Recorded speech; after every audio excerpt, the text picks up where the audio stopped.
You're listening to episode 3 of Chats on Change, and we'll be talking about Christopher Nolan's latest film, Tenet. Full spoilers ahead, so please hold off this episode if you haven't seen the film. You've been warned. My name is Kenji Tan. Oh, sorry, I was inverted. Anyway, I'm William Setiawan.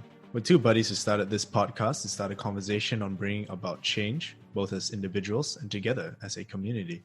So you might be thinking, hey, how is Tenet related to Chats on Change, right? But if you think about it, Tenet is one of the first, or maybe the first blockbuster movie to open in the middle of this COVID-19 pandemic. And it is quite interesting because it is showing a change that cinemas are opening up, and cautiously, many countries are starting to let people go out of their homes. And watching Tenet as a film not only is a personal experience for you to understand the storytelling behind the show, but I see it as a sign that the community is opening up and there is change coming. Well, that's how we like to see it anyway. We caught it, and I'm not going to tell you that we didn't love it, because we did. We love all of Christopher Nolan's movies, but this one, it's a shocker, especially since we haven't been to a cinema for the last, I don't know, for me it's been nearly a year. What about you? Probably in March. We have our own personal thoughts that we have on it, and we'd like to share them with you before we get into the whole podcast episode. So what did you think about it, my friend? Wow, I've always believed that there are good movies, bad movies, rom-coms. Sure. You have science fiction movies, you have blockbuster movies, superhero movies. Then you have Christopher Nolan movies. And I'm totally being a simp for him right now, I'm really, really a simp for his movies. If his movies are being replayed on IMAX or something, the first thing I do is buy a ticket for it in IMAX and just watch. I've grown up in an environment where I always watch movies. There's a period of time where I watch one movie a day. So Christopher Nolan films, definitely a must watch for, the most up and coming director kind of thing. So catching Tenet was a must for me. All I had to do was see the trailer. And the name, Christopher Nolan. Last one I saw, Interstellar and Dunkirk. I almost forgot about that. I watched a few. There's we did. There's always something special there. Let's just talk about Christopher Nolan himself for a second, right? Every single one of his movies, Interstellar, Inception, Dunkirk, he always brings something new to the table. It's always, I can forget about other movies that it's very difficult to remember others. But you ask me about any one of Nolan's movies, tell you every single thing that happened, because it's just that memorable. So there's this argument going around, Inception versus Tenet. For me, I'm more on Tenet than Inception. I love all his films, but Tenet, to me, I love the concept. I like how it really makes you think. I like how it was executed. There are, of course, places which can be improved, but overall, if I had to give a number rating, 10 out of 10. That's a concept you don't really see explored in most media productions. People usually play either with their own physics, which is what Tenet is doing, and it's one of the rare breeds. Or you have others that play with the regular physics, and it's sort of, even if it is science focused, you are seeing more of the same. It's like real life. Now, Tenet actually plays with that concept of it's not exactly time travel, right? It's manipulation of entropy.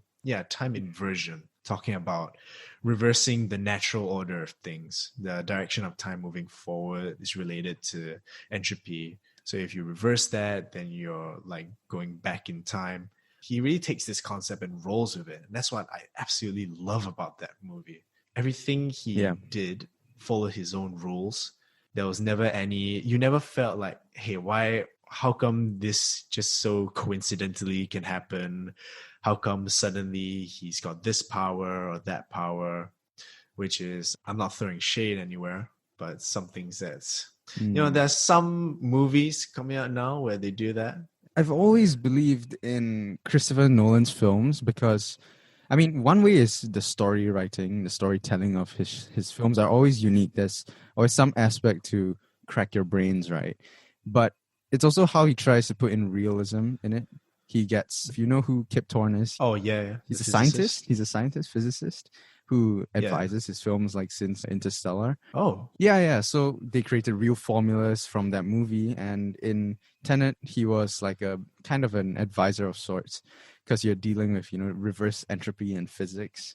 So it's quite interesting to explore such new theories that isn't really even out in the actual scientific world we are exploring today. And the way you bring that theory into a story and into a cinematic experience for us moviegoers who know nuts about all this is really difficult. And that's why I love his movies, because exactly. it's complicated, it's concept heavy. Yes, it's not so emotional, but it really gets you thinking. And I would safely say that you won't get it the first round. You probably need 2 sittings of his movies to really fully understand what is going on and what's really in the background. You really pick up all the details if you can rewatch the movies. So one thing about Christopher Nolan films that I feel is also very different is how he has the style of an art house film. So the way he's telling the story or what the concept of the movie is about is like an independent film, right? It doesn't feel like a studio-backed film, for example, in a cinematic universe or a blockbuster kind of storytelling. The way he tells it is always not linear. It's always breaking some technological achievement somewhere. He's always trying to one-up himself with his IMAX cameras and whatever tech he's using.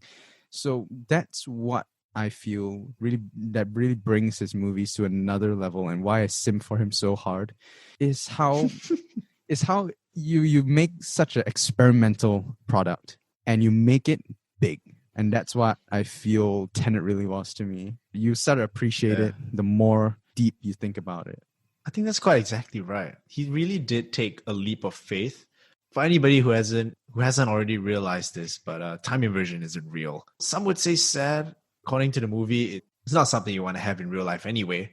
But he really did take a leap of faith on a concept that could come off as quite complicated to a lot of people.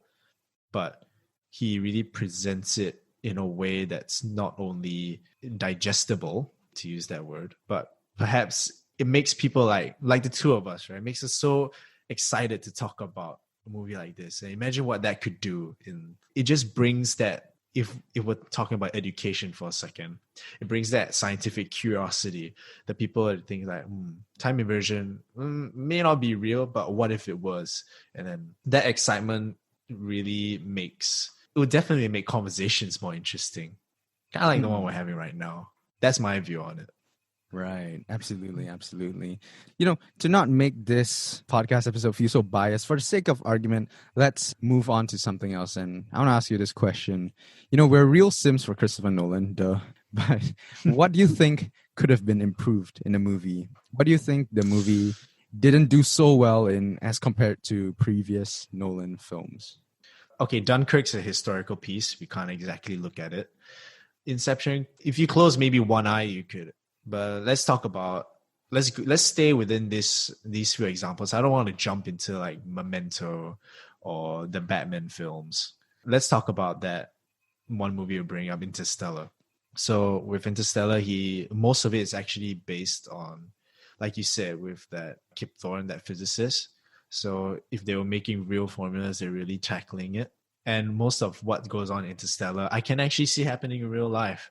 Now with Tenet, time inversion, it's an instant no in the physics world. Maybe, I don't know.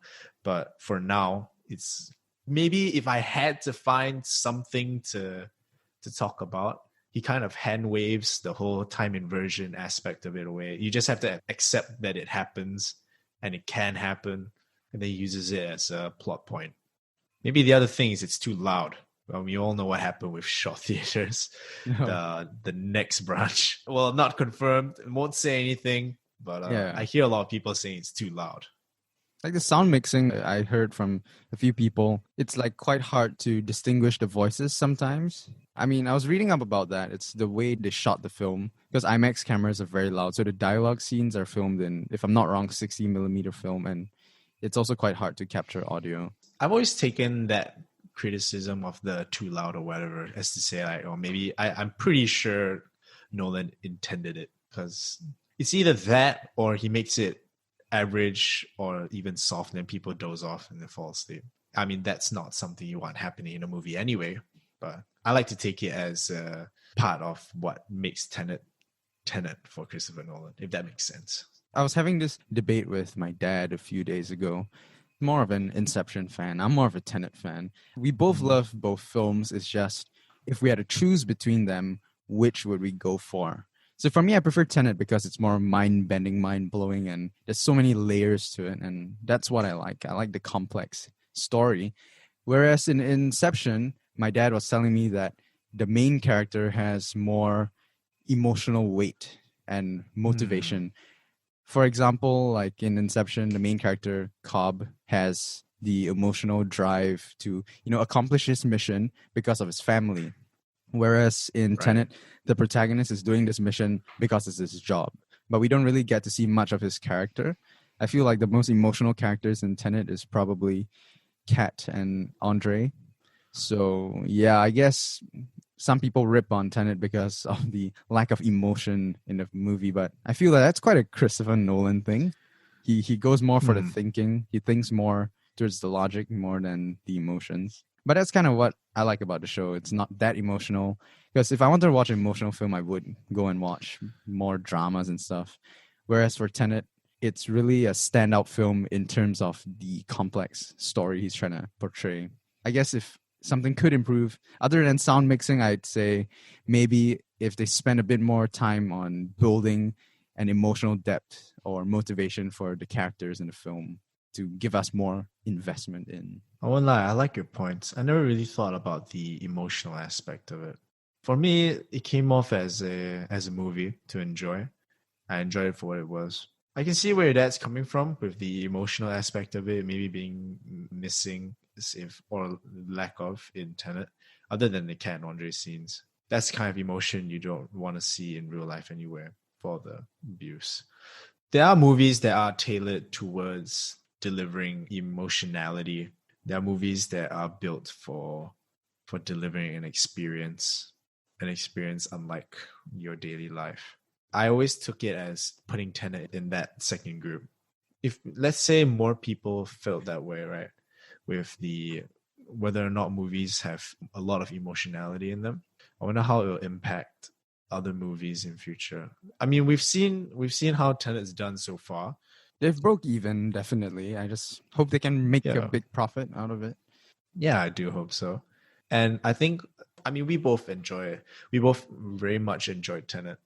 And I hope what it does, especially with that emotional point that you brought up, I hope what it does is that it shows directors in the field or other movie makers to say, well, so Tenet is a prime example of venturing in a new direction and hitting it right on the mark. You know what I mean? It's to show other directors the freedom that you can take with your movies. And as long as you do it well, which all movie makers should be in the first place, especially if they're backed by huge studios, that's what they should be doing. And I hope that inspires them to take new directions and take bigger leaps of faith. On this line of change, right, and change in the movie industry and how we watch our films, how do you feel the movie industry should change, or maybe what direction would you want it to change moving forward? Because we have films like, I don't think I should name it here, but we have a lot of superhero films coming up. We have a lot of live action adapted films coming out. It's something that we've seen before. And a lot of the films are quite formulaic in a sense that, if it's a superhero film, you know how it kind of usually plays out. And you have a few standouts here and there, but overall, there are a lot of meh films, in my opinion. You're not wrong in saying that a lot of movies are formulaic. Let's say something about maybe the most immediate one that's coming out. Wonder Woman, is it 84? 88? 84? Yeah, 84. Specific year. At this point, we can kind of assume it's made. So it didn't know how Tenet was going to do. I'm going to assume let's work our way down, right? And I'm going to say that Wonder Woman survives at the end, or at least wins. Of course, she came out in Justice League, so... Well, yeah. She kind of has to live. I always feel like if we're gonna talk about superhero movies, I know when I walk in, I know the superhero is gonna survive. They're gonna win. They might lose for a bit, or they might just keep winning. But the point is, at the end of the movie, they're gonna win, or somewhere down the line, just because they're superheroes. So let's take Tenet, for example. Even though we see the protagonist survive at the end, we did see Neil, who I'm willing to bet a lot of people had just as much an emotional connection with. He's witty, he's funny, he's smart, he's very active in the movie. And I mean, he dies. If you eventually, spoiler alert, if you think about what happens in the movie.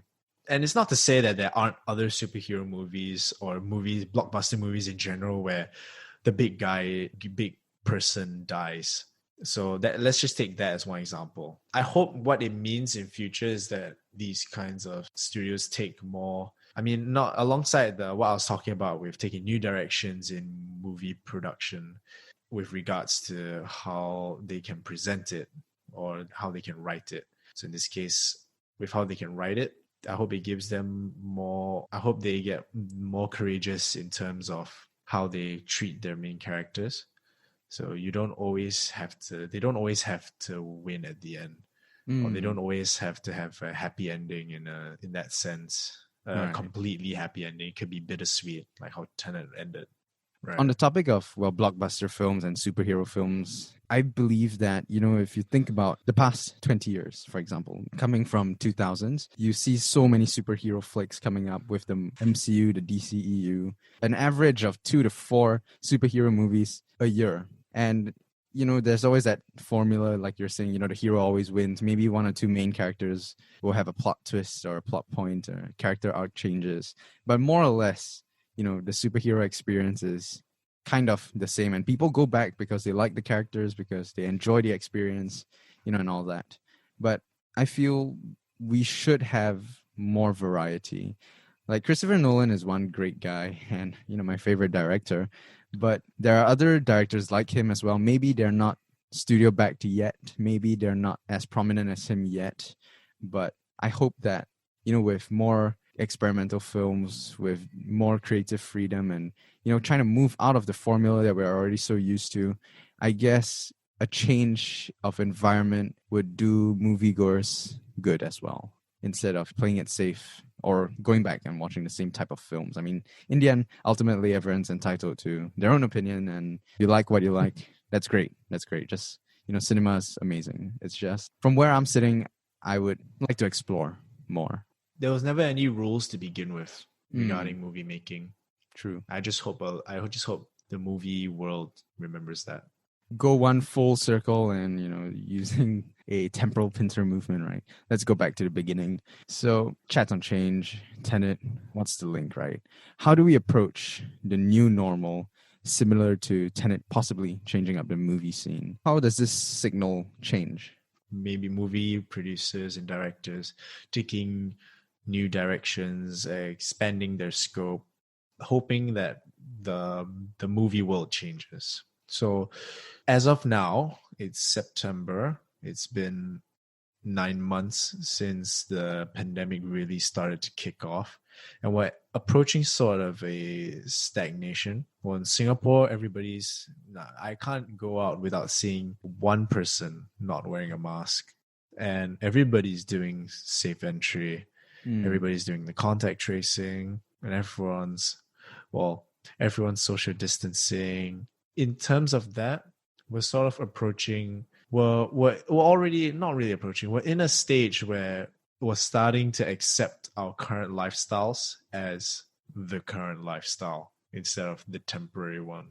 And can I just say as a side note, I find it a bit strange how, like, for example, and not to say that it's bad, but the bus company had to put out signs saying that, hey, look, we disinfect our vehicle. We do everything is sanitized, everything is clean. A lot of malls are also doing that. So everything is very obviously disinfected, which when I thought about it, like, shouldn't they have been doing that in the first place? Anyway, as I was saying, to repeat that part, we're starting to accept our current lifestyles as as a current lifestyle into the future. It's worrying, right? Because it's not what happened. It's not how we were living a year ago. It's a change that we've all had to embrace. I think that's quite similar to how the average moviegoer has, well, judging by how well the movie has done, even in time of pandemic, where Shaw theaters, pair of seats, oh, come on, there's quite excessive social distancing. But in the same way, how we've embraced the movie Tenet, it's kind of good that we're embracing our current lifestyles, even though it's quite a major change. In a similar way where Tenet is a major deviation from the average movie that you'd expect to see in the cinema. Now, when it comes to accepting that, it might be good to take it how you would take Tenet. So with quite a fair amount of curiosity, interest, excitement, and generally be open-minded and willing to take on something new. Be optimistic about the future ahead. That's how I look at it. How about you, my friend? Took the words right out of my mouth. Did you do a temporal pincer movement to hear this conversation beforehand? Now I'm out of points. I'm just kidding. So yeah, I mean, absolutely agree with everything you've said. And, you know, in the further context that we're all trying to adjust to a new normal. We're all forced into a situation that we are not really in control of. And the small little bits that we are in control of is, you know, personal safety. It's something as small as going to a cinema and maintaining safe distancing. So I feel that cinemas reopening is a good sign that we have hope. It is a very distinctive, positive sign that things will return to what it once was, you know, where we could go out safe and without worry. It'll just take adjustment. And I guess, you know, in life, everything's about adjustments, right? Everything's an adjustment period. So right now it's tough. 2020 has been pretty rough, but, you know, we'll get over it. We'll get through it. Whatever's happened, you know. No worries. I guess we can just look forward to what's coming up next in terms of finding a vaccine or maybe the next big blockbuster movie. Before we end off this episode, we got a last question for you. What is the next movie you're looking forward to? Well, I'm assuming the next Christopher Nolan movie is not a valid answer. Yeah. We simped too hard. I'm just going to make this last comment. But I went in with such high expectations for Tenet. Yeah. I did not come out of it disappointed. And I'm just so happy that happened. What seems to be taking that direction, even though it has been done before, so I won't say it's exactly the new direction that we're hoping for.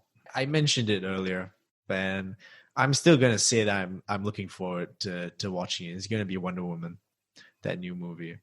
You gotta get some closure. But maybe Dune. Have you seen the trailer? There's a new movie. Yeah, it's good. Dune. And it looks good.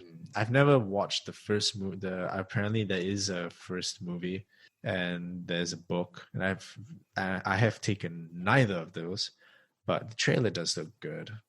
What about you, my friend? Yeah, I'm looking forward to James Bond, No Time to Die. Oh, yeah. No Time to Die. How did I forget about that? I'm really, really excited for that. And well, you know what? To also add on a final comment about Tenet while we're on it. If you haven't watched the film, just watch it. You really got to watch it. The way they pull off the inversion, the car chase, everything, how the story links together. It's really something that we can't just explain to you over an episode of a podcast. You really just got to experience it for yourself and come to your own conclusion about it. All I can say is that please watch Tenet again. On a second round, you really pick up a lot of Easter eggs and a lot of small details you probably have missed the first time in the cinema. Actually, on that, if I could just say, you might want to watch out for the colors in the movie. You want to watch out for that blue and red, because it does show up a lot more often than you might realize.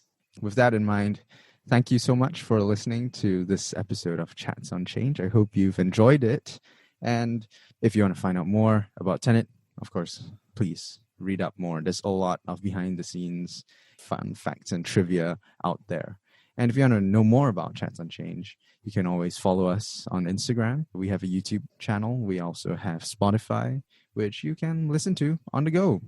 You've been listening to Kenji and William, and I know we've talked about accepting a new normal, but if you're listening to this in the future, please come back and do a little temporal pincer movement on the COVID virus. That help us a lot right now. Anyway, thanks for listening. Sayonara.